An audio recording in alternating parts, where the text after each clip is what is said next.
Welcome to your second lesson in this section on your offer. In this lesson, we'll cover how to create and package the one and only offer that you will need in order to follow the employee to entrepreneur system and make enough income in your business to be able to leave your 9 to 5. The core of your offer boils down to two things: the results that you deliver and the amount of time it'll take to deliver it. And there are two ways in which you can help your clients get that result. You can help them get it by working with them as you would via coaching or consulting, or you can do it for them as you would if you were a site designer or copywriter, for example. If you're doing the work for your client, then you know how much time it'll take for you to deliver the result, and that should be the length of your offer. If you're offering coaching or consulting, start with a 3 to 6 month package depending on how long on average it'll take your clients to get to their desired results. A huge benefit about starting with a service-based business is that you don't need to spend a lot of time upfront crafting your product. A huge benefit about starting with a service-based business is that you don't need to spend a lot of time upfront creating your product, which is essential when you're in a 9 to 5 and don't have a lot of spare time in the first place. However, even though you don't have to create a tangible product, you should still have an idea of the process you'll follow with your client to help them get their desired result. Remembering that your clients are paying for results instead of information or teaching, the easiest way to define your process is by the milestone results or deliverables that are a part of the offer.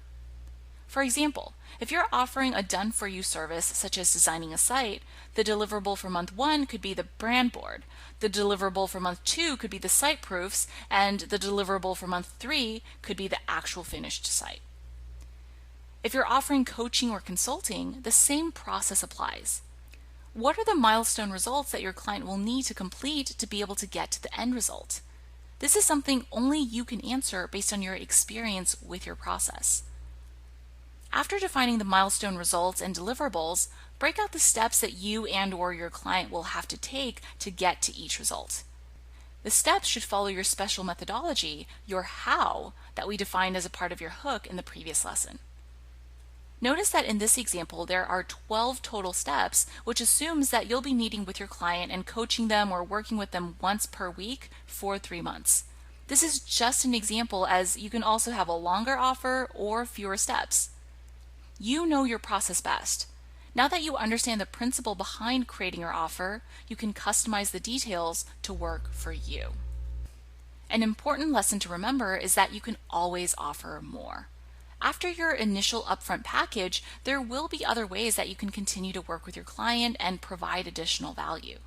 For example, if you offer done-for-you services like copywriting, for example, then you can continue to do that on an ongoing basis.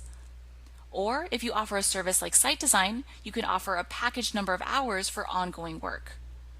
Or if you offer coaching or consulting and have helped someone get to a result after your first package, you can then offer a renewal of their previous package, or you can move to a monthly retainer model to help them get to the next level of that result.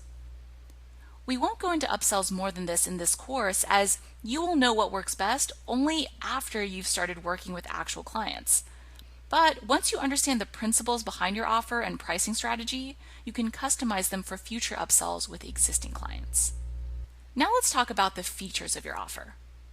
When determining what features you're going to include, you should decide based on what your clients need to get the best results and what features are standard in your industry.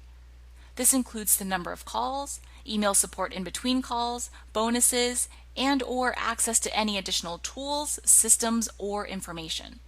You should already know this from your competitive analysis. One final note before we wrap up this lesson. You might be tempted to agonize over every detail of your offer or want to plan it out down to the last minute. Don't. The details of your offer will change as you get paying clients who will help you refine your process. You cannot possibly anticipate everything that your clients will need or ask before you get actual paying clients, so it's actually a waste of time to spend too much of it on this upfront. Trust that you know your stuff and that through delivering results to your first few clients, you'll refine your process and make it even better. So don't overcomplicate or overthink this part, and don't spend more than an hour crafting your offer. To recap, In this lesson, you learned how to plan your offer, how to package it, and how to be prepared to make ongoing offers to existing clients. You also learned that it's not nearly as complicated as it might seem to craft your offer, as you'll continue to refine your process through working with paying clients. Your next steps now are to move on to the Your Pricing lesson, where we'll cover how to price your offer.